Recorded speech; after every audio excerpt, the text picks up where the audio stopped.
കേരള സാക്ഷരതാ മിഷൻ്റെ +2 തുല്യത മലയാള പാഠപുസ്തകത്തിലെ നാടോടികളും വീട്ടുകാരും എന്ന കവിതയുമായി ബന്ധപ്പെടുത്തി കവി എസ് ജോസഫിനെ പരിചയപ്പെടുത്തുകയാണ് ഈ ക്ലാസ്സിൽ. മലയാളത്തിലെ ഉത്തരാധുനിക കവികളിൽ ഒരാളാണ് എസ് ജോസഫ്.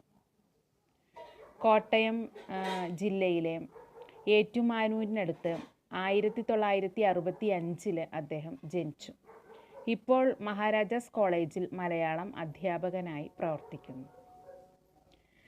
കറുത്ത കല്ല്, മീൻകാരൻ, ഐഡൻറ്റിറ്റി കാർഡ്, ഉപ്പൻ്റെ കൂവൽ വരയ്ക്കുന്നു, ചന്ദ്രനോടൊപ്പം, വെള്ളം എത്ര ലളിതമാണ്, മഞ്ഞ പറന്നാൽ തുടങ്ങിയവയാണ് പ്രധാന കൃതികൾ. മികച്ച കവിതയ്ക്കുള്ള കേരള സാഹിത്യ അക്കാദമി കനകശ്രീ അവാർഡ് കറുത്ത കല്ലിന് ലഭിച്ചിട്ടുണ്ട്. 2012 കേരള സാഹിത്യ അക്കാദമി പുരസ്കാരത്തിൽ ഉപ്പൻ്റെ കൂവൽ വരയ്ക്കുന്നു എന്ന കവിതയ്ക്ക് മികച്ച കവിതയ്ക്കുള്ള പുരസ്കാരവും ലഭിച്ചു. 2015 ഓടക്കുഴൽ പുരസ്കാരവും അദ്ദേഹത്തിന് ലഭിക്കുകയുണ്ടായി. നാളിതുവരെ എവിടെയും അടയാളപ്പെടുത്താതെ പോയ ജനതകളും അവരുടെ സംഘർഷങ്ങളും ആലോചനകളും കവിതയിൽ പ്രതിഫലിക്കുന്ന രീതിയാണ് എസ് ജോസഫിൻ്റേത്. പച്ചയിൽ ചുവപ്പ് പടരുമ്പോൾ കീഴാള മനുഷ്യരുടെ ഈ പൊരുതലുകളും പിടച്ചിലുകളും എസ് ജോസഫിൻ്റെ കവിതയിൽ നമുക്ക് കാണാനായിട്ട് കഴിയും. ആളൊഴിഞ്ഞുപോയ മലയാള കവിതയെ ആളനക്കമുള്ളതാക്കി തീർക്കാൻ എസ് ജോസഫിൻ്റെ കവിതയ്ക്ക് കഴിഞ്ഞു. മണ്ണും മനുഷ്യരും കാടും തോടും പ്രാണികളും നിറഞ്ഞ ജൈവസമ്പുഷ്ടമായിട്ടുള്ള ഒരു ആവാസ വ്യവസ്ഥയാണ് ജോസഫിൻ്റെ കവിതകൾ എന്ന് പറയും. സവർണ ഭാവുകത്വത്തിനെതിരെയുള്ള കാതലുള്ള കലാപമായിട്ട് എസ് ജോസഫിൻ്റെ കവിതകളെ വിലയിരുത്താം. അദ്ദേഹത്തിൻ്റെ നാടോടികളും വീട്ടുകാരും എന്നുള്ള കവിത ലോകം തറവാടായി ജീവിക്കുന്ന നാടോടി വർഗം, അവരുടെ ജീവിതവും പിഴക്കലും ആർക്കും വാർത്തകളായി തീരുന്നില്ല. അപ്പോൾ എവിടെയും രേഖപ്പെടുത്താത്ത വ്യക്തിത്വങ്ങളായി ജീവിക്കുന്ന അവർ സമൂഹത്തിൻ്റെ മുഖ്യധാരയിൽ അറിയപ്പെടാത്തവരായി മാറുന്നു. തിരിച്ചറിയൽ രേഖകൾക്ക് പിടികൊടുക്കാത്തവരാണ് ഈ നാടോടികൾ.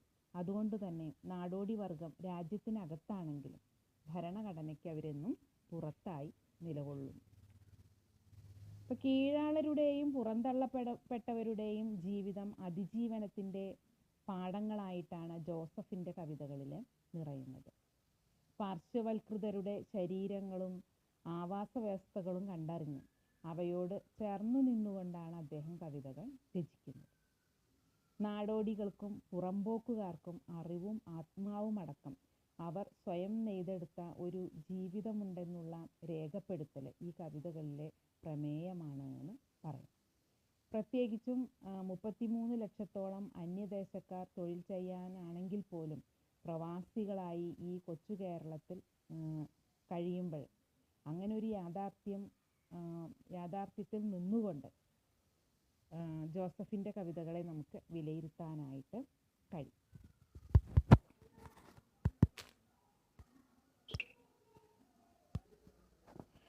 പ്രകൃതിയിൽ പിറന്നവനാണ് മനുഷ്യൻ. ആദിമ സംസ്കാരത്തിലെ മനുഷ്യൻ മണ്ണിനോട് ചേർന്നാണ് ജീവിച്ചിരുന്നത്. അപ്പോൾ മണ്ണും വെള്ളവും വായുവും ഭക്ഷണവും അവന് പ്രകൃതിദത്തങ്ങളായിരുന്നു. നദീതടങ്ങളിൽ സംസ്കാരം രൂപപ്പെട്ടു വന്നപ്പോൾ മനുഷ്യൻ സംസ്കാരമുള്ളവനായി മാറി.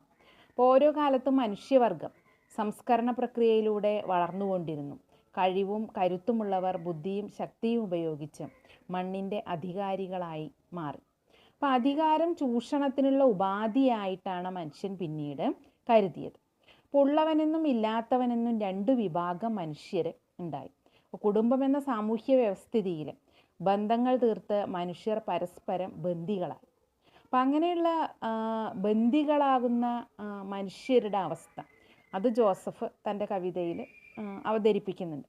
അപ്പോൾ സുരക്ഷിതത്വമുള്ള കുടുംബം എന്ന സങ്കല്പം ശക്തി പ്രാപിച്ചതോടെ മനുഷ്യൻ വീടുകളിലേക്ക് കുടിയേറാനായിട്ട് തുടങ്ങി. അപ്പോൾ ഇതിൻ്റെയൊക്കെ ഇടയിൽ നമ്മൾ കാണാതെ പോകുന്ന ചില വഴിയോര കാഴ്ചകളുണ്ട്. അപ്പോൾ അതാണ് എസ് ജോസഫിൻ്റെ നാടോടികളും വീട്ടുകാരും എന്നുള്ള കവിതയുടെ പ്രമേയമായിട്ട് വരുന്നത്. വഴിയോര കാഴ്ചകൾ കേവലം കാഴ്ചകളായി മാത്രം മാറിപ്പോകുന്ന സമകാലിക പരിതസ്ഥിതിയിലും ബിംബങ്ങളായി നിറയുന്ന ചില മനുഷ്യരുണ്ട് എന്ന് അദ്ദേഹം കാണിക്കുക.